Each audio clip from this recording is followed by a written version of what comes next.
कोई बचा हो, कोई नहीं बचा। मेरी दशा तो देखो, 5 साल की आयु, और प्रहलाद कह रहे प्रभु मेरी दशा तो देखो। प्रहलाद अपने लिए नहीं कह रहे, प्रहलाद संसार को समझा रहे। प्रहलाद ने ये कथा अपनी माता के गर्भ में सुनी, ऋषि नारद जी ने सुनाई थी, वो बात बता रहे। पत्नी, महाराज मेरी दशा तो ऐसी हो रही है जैसे कई पत्नियों वाले किसी पुरुष की होती है। मेरी दशा कैसे हो रही है? जिसके एक नहीं अनेक स्त्रियां हो। मैं संसार से घायल पड़ा हुआ हूं प्रभु,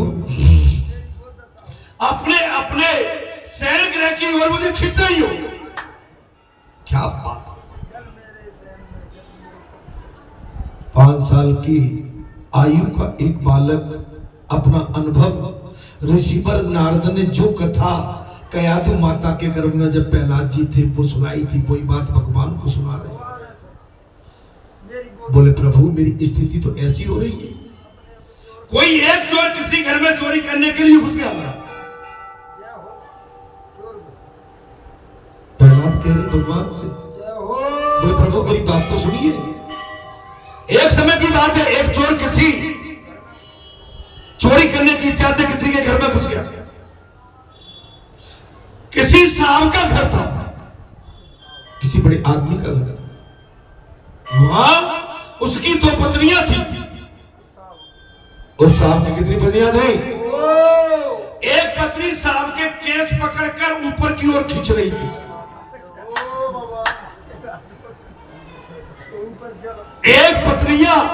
एक पत्नी उस सांप के केस पकड़ के ऊपर की ओर, और एक पत्नी सांप के पैर पकड़ के नीचे की ओर।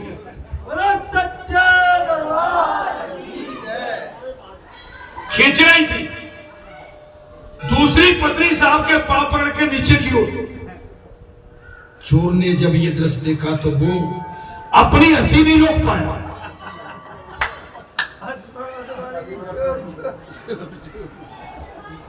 चोर ने जब ये बात देखी अपनी हंसी नहीं रोक पाया महाराज, और हंसने के कारण वो पकड़ा गया। चोरी पकड़ा गया, उसे राजा के पास ले जाया गया। चोर ने राजा से विनती करके कहा मुझे चाहे जो दंड दीजिए, किंतु 2 पत्नी वाले उस सांप जैसा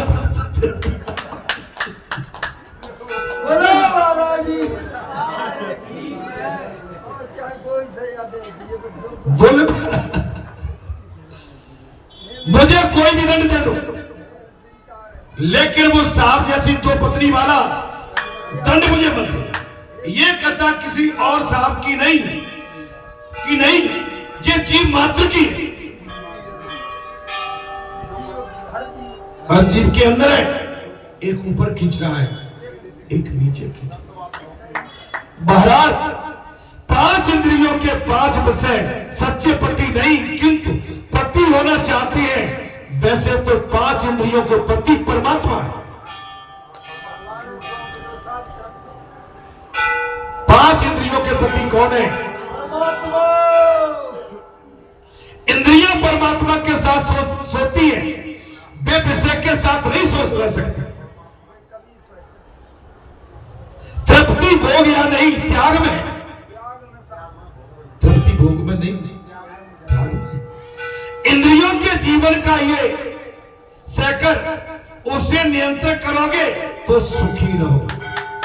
इन पागल इंद्रियों को समझाओ नहीं, ऐसे ही रहो, इधर नहीं या इधर नहीं या इधर ही रहो। हमारे ढंग से रहो, ठिकाने से रहो। रास्ते में, घर में, गांव में, गली में, बाहर भीतर, झरोके में, कहीं भी इन पागल आंखों को डांट के रखिए। जब इनसे कोई सुंदर दृश्य देखे ये तो समझ लो कि जी हमें फंसाने वाली है। अखियां आपकी सुंदर संसार की मार पड़ने वाली है। क्यों?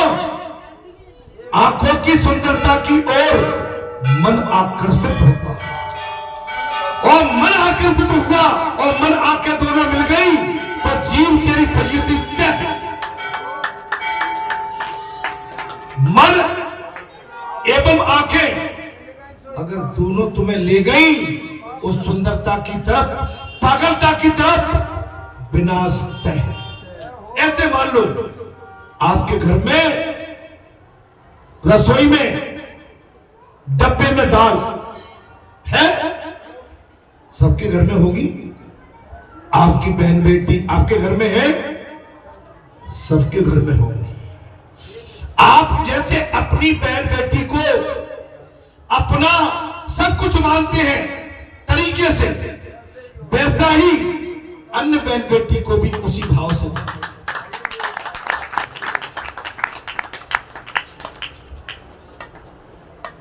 नहीं तो मारे जाओ और फंस गए तो कोई बचाने वाला नहीं।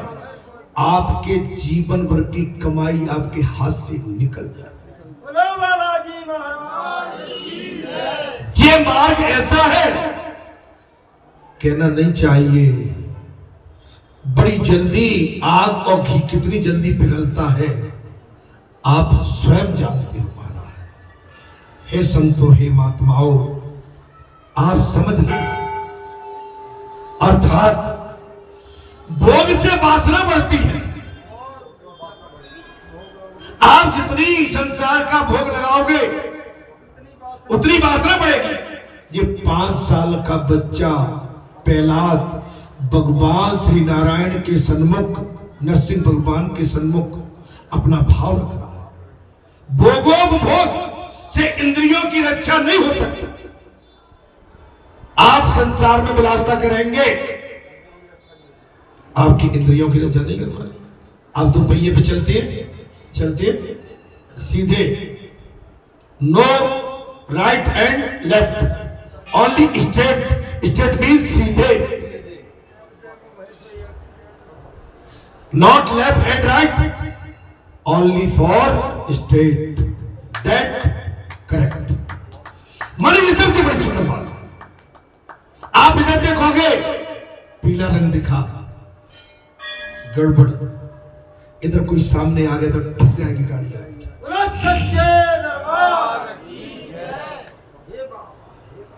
इसलिए समझ, अपने आप को संभालो।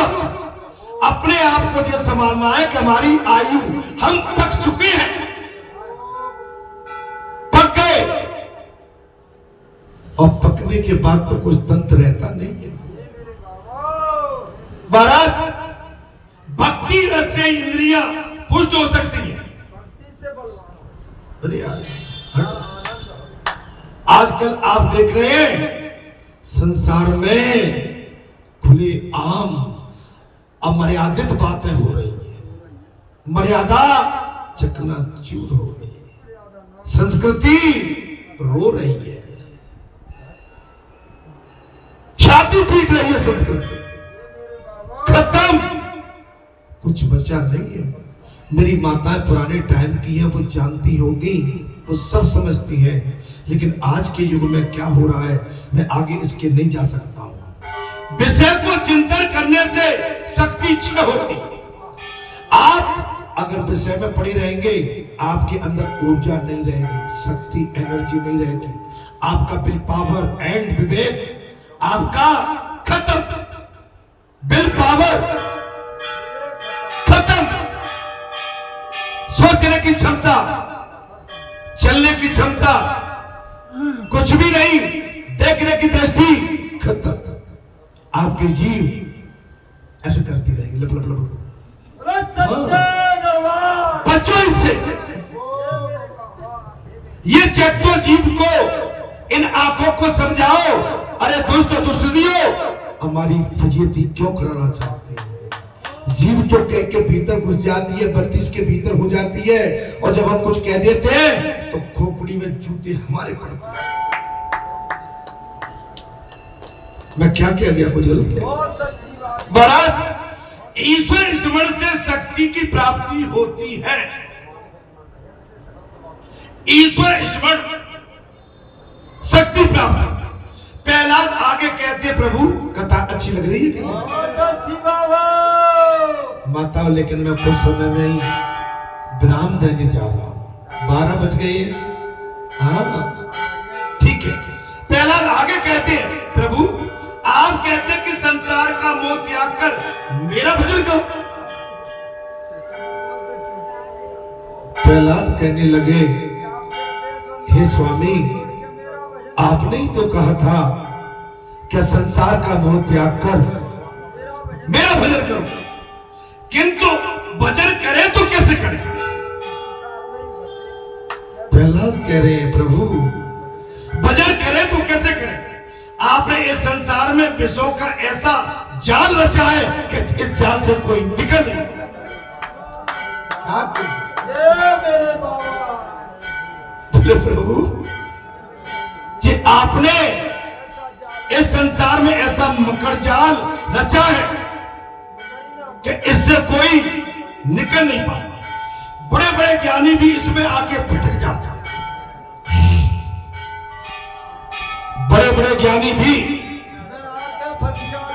भटक जाते। माया ने इस संसार में विषयों का ऐसा आकर्षण रचा हुआ है। माया ने इस संसार में विषयों का ऐसा आकर्षण रचा हुआ है कि बहुत से विद्वान भी भटक जाते हैं। अब तो बात समझ में आ गई। देखो आज हम व्यासपीठ पे आप बड़ बन के बैठे, आप पंच बट के, आप संत महात्मा बन के, लेकिन भटकने में देर नहीं। आर समझना बचना भटकने में। एक पारासर जी थे महाराज, पारासर जी पांडवों उनके गुरु थे जी महाराज। व्यास जी के पिता पारासर तपस्या, लेकिन एक मछियारी एक मल्ला की एक लड़की पर आकर्षित हो गए और महाराज उनको सत्यवती नाम था उस कन्या का, उससे विवाह करना पड़ा था। बुरा मत मानो, मैं बुरी बात नहीं कह रहा हूं, मैं सिद्धांत की बात। जो कि तपस्वी थे, त्रिकालदर्शी थे, वेद व्यास जी के पिता थे, जिन्होंने इतना बड़ा भागवत रच दिया। वो सुखदेव भगवान, वेद व्यास जी के पुत्र सुखदेव भगवान ने कथा को रच दिया महाराज। और नारद जी भटक गए, बोले महाराज मेरा ब्याह तो करा दो। भगवान ने कही नारद चक्कर में मत पड़ो, बाले भैया 1 घंटा वाले। अरे हरिओम, इनको रोको बच्चों को जरा। हरिओम। संसार का सुख वैसे तो विष है। कथा ठीक लग रही है क्या? संसार का सुख वैसे विष है, फिर भी अमृत सा लगता है।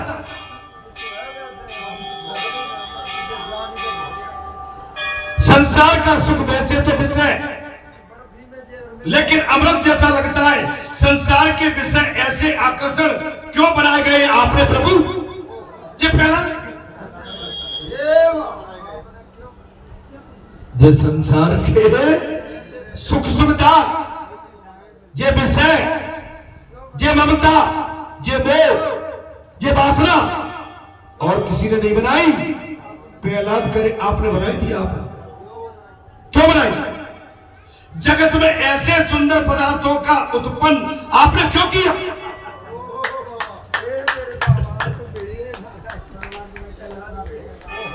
5 साल का बच्चा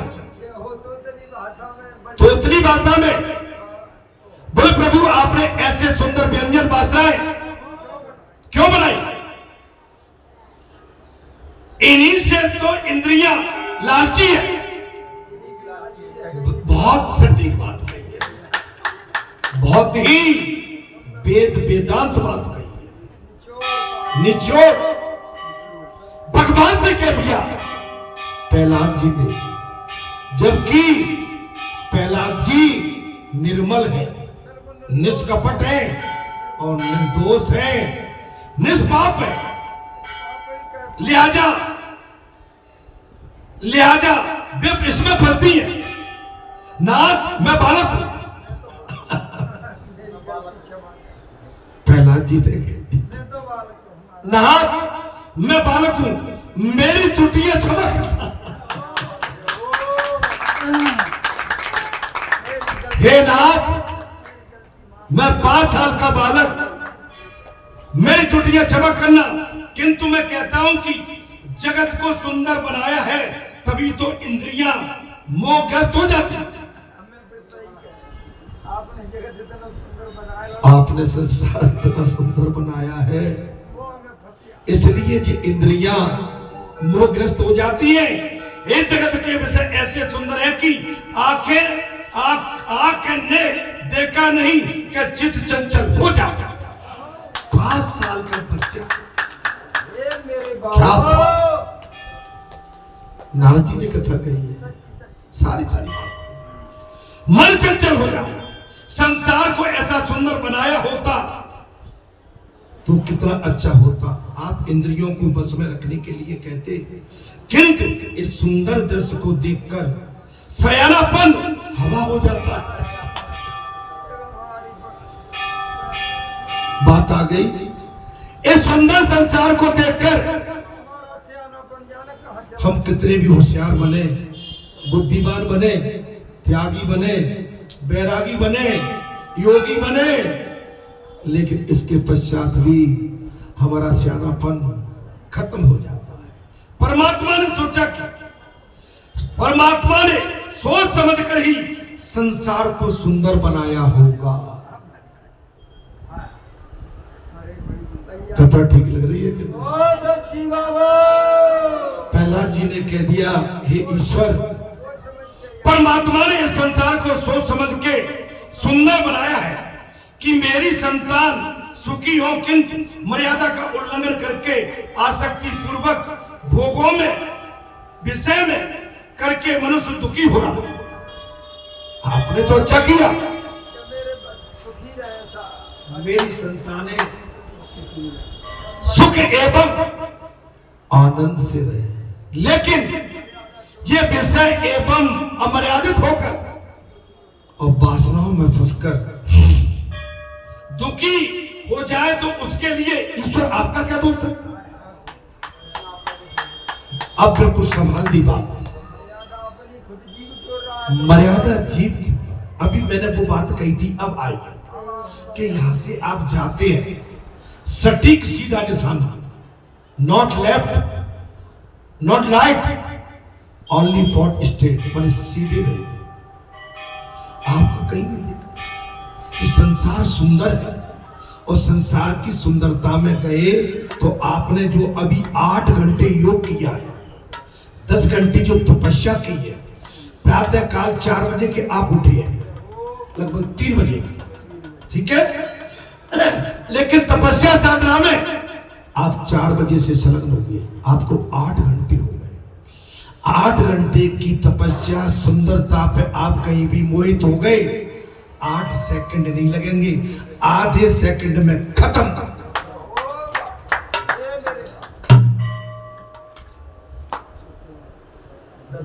अब आपका नहीं है, आगे की बात कर रहे, सच्चे दरबार। जहाँ तो चिन्ह चुन नहीं, खेत मारा, अब पछतावा होगा, यहाँ कछु बचो ही नहीं। समझ जाओ, जिनके पास कुछ बचा कुचा हुआ है वो सावधान हो जाओ। इसमें ईश्वर का क्या दोष है? जीव मर्यादा तोड़कर विषयों का भोग करे और दुखी हो जाए तो ईश्वर का दोष कहां है? मर्यादा मत तोड़ो। मैंने एक ही बात कही है, भगवान श्री राघवेंद्र सरकार ने एक ही बात कही है, माला नहीं जप पाओ कोई बात नहीं है, अगर कोई पूजा नहीं कर पाओ वो भी कोई बात नहीं है, तपस्या में मन नहीं लगता कोई बात नहीं है, लेकिन मर्यादा में अगर मर्यादा में है, मैं तुम्हारा सब कुछ प्राप्त करूं। नरसिंह भगवान प्रहलाद को समझा रहे हैं, जीवों को सुखी करने हेतु मैंने संसार के सारे पदार्थ उत्पन्न किए। सारे पदार्थ मैंने जीवों को सुखी करने के लिए ही तो बनाए। संसारी जीव को सुखी करने के लिए प्रहलाद मैंने सारे पदार्थ बनाए हैं। सारे पदार्थ सुंदर बनाए हैं। यदि अमर्यादित पूर्वक, आसक्ति पूर्वक पदार्थों का उपयोग करें और दुखी होता रहे तो इसमें मेरा क्या दोष है? सुंदर स्थान, सुंदर वायु, सूर्य चंद्र, धरती माता, घर परिवार, नातेदार, बहन बेटी, पति पत्नी, भाव भक्ति, संत महात्मा, मंदिर देवालय, मैंने सब तो बनाया है। सुंदर आभूषण, सुंदर मणिक, जवाहरात श्रृंगार करने के लिए मैंने विभिन्न प्रकार के मणिक, हीरा, पन्ना, जवाहरात मैंने बनाए। उनका दुरुपयोग के लिए नहीं, उपयोग।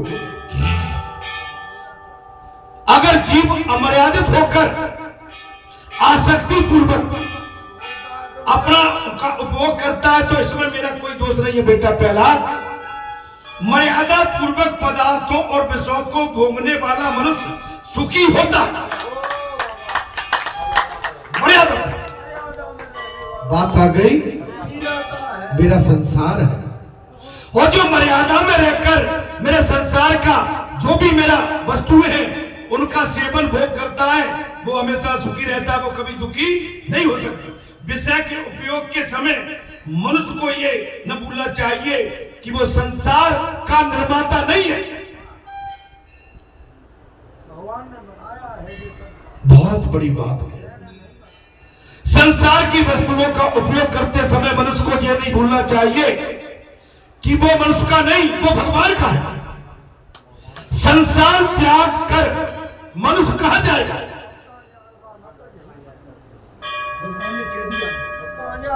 संसार में रहेगा तो संसार त्याग कर आप बालाजी धाम में मन नहीं लगता, कहां जाओगे? ददरुआ में मन नहीं लगता, कहां जाओगे? कहां जाओगे भाई बताइए? संसार तो आपको सभी जगह मिलेगा, रेल में, प्लेन में, ट्रेन में, गली में, गांव में, कस्बे में, मोहल्ले में, हर जगह संसार मिलेगा। बेटा प्रहलाद, मैं भी रहूंगा और संसार भी रहेगा।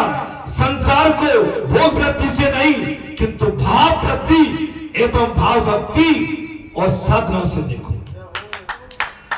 मैं भी रहूंगा, संसार भी रहेगा और बेटा प्रहलाद तू भी रहेगा, तो तुम सुखी रहोगे। तुम स्वयं भी सुधार, तू सारे संसार को भी कैसे सुधार सकेगा? जा मेरा आशीर्वाद।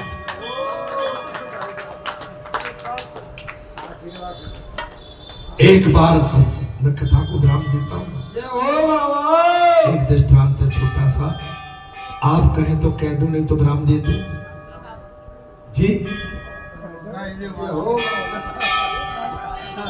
एक बार अकबर की पुत्री के 5 पांव में कांटा चुभ गया। अकबर ने बीरबल को बुलाकर आज्ञा दी कि मेरे साम्राज्य की सारी भूमि को चमड़े से आच्छादित कर दो, जिससे भविष्य में कभी फिर महाराज शहजादी के पैरों में कांटा न चुभे। कांटा भी न चुभने पाए तेरे, मेरी लाडली तेरे पैरों में। जिस घर से बंधे हैं भाग तेरे, उस घर में सदा तेरा राज रहे। बाबुल की दुआएं लेती जा, जा तुझको सुखी संसार मिले। बाबुल की दुआएं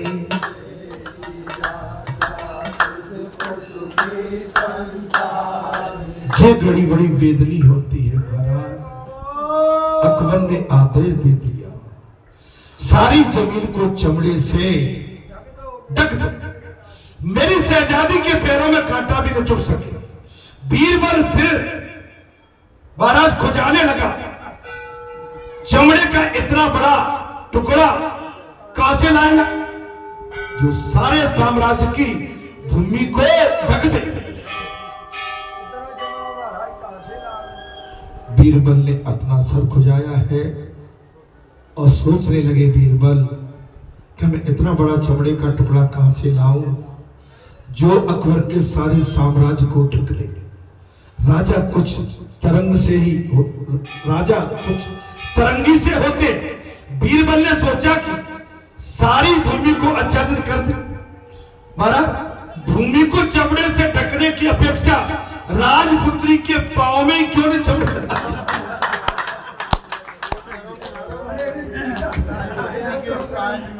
कांटा कभी नहीं लगेगा महाराज, जमीन की ढक गई है। पैरन ने ओ बाबा बहुत बीरबल का दिमाग बुद्धि सोचने लगे कि भाई सारी इस साम्राज्य को पृथ्वी माता को कहां तक ढक पाएंगे। एक सुझाव अच्छा है, राजपुत्री के पांव ही क्यों न चमड़े से ढक दिए जाए। और बीरबल ने जूते बनवाना कर राजपुत्री को पहना दिए। जगत में कांटे हैं और रहेंगे भी, पर जिसके पांव में जूते हैं उसको कांटे चुभ नहीं सकते। इसी के साथ मैं आगे कथा को जहां विराम देता हूं। अगले मंगलवार को इसके अभी कथा पूरी नहीं हुई है, अभी तो प्रहलाद की कथा चली रही है। आपके भागवताचार्य प्रहलाद की कथा कितने सुनाते थे? आज आपके 5 मंगलवार हो गए और 5 मंगलवार के अगर 4 घंटे भी रख लो तो 20 घंटे हो गए और 7 दिन में 20 घंटे कोई भी भागवताचार्य कथा कहता ही नहीं। लेकिन अभी प्रहलाद जी का दृष्टांत पूरा नहीं। हे सज्जन पुरुषों, हे महापुरुषों, हे देव पुरुषों, मैं साष्टांग दंडवत करता हूं, अनुरोध करता हूं, विनती करता हूं, राम कथा आपको कैसी लगी? अगर आपको अच्छी लगी तो मुझको भी अच्छी लगी हो। बस साधना में जुटे रहिए। संसार भगवान का है। भगवान में अंत में यही कह दिया, बेटा प्रहलाद, संसार मैंने बनाया है, मेरा है, और मैंने सुंदर वस्तुएं इसलिए बनाई कि आप इसका संयम और मर्यादा पूर्वक इसका उपभोग कर सकें। लेकिन अमर्यादित करोगे तो दुख पाओगे और मर्यादा में रहोगे तो सुखी रहोगे। इसी के साथ मैं अपनी वाणी को विराम देता हूं। अगले मंगलवार को इसके आगे की कथा लेके ये आपका सेवक, आपका दास पुनः कथा लेके आएगा। और जेठ महीना का आज पड़वा का दिन, जेठ महीना लग गया, कल बहुत पूर्वा थी, आज जेठ मास लग गया और 20 दिन 25 दिन गंगा दशहरे के बचे, ठीक है। और त्योहार लगे चले आ रहे हैं, कृष्ण पक्ष प्रारंभ हो गया। मेरा अनुरोध है, देश में इस समय हुकूमत में हमारे देश पर जो सर्वोच्च नेता बैठे हुए हैं वो देश के कल्याण के लिए बैठे। मैं इतना आपको वचन दे के राष्ट्रवादी नेता रहेंगे, देश मजबूत रहेगा। राष्ट्रवादी संत रहेंगे, वेद मजबूत रहेगा। राष्ट्रवादी संत रहेंगे, संस्कृति और वेद मजबूत रहेंगे। जय श्री राम, जय।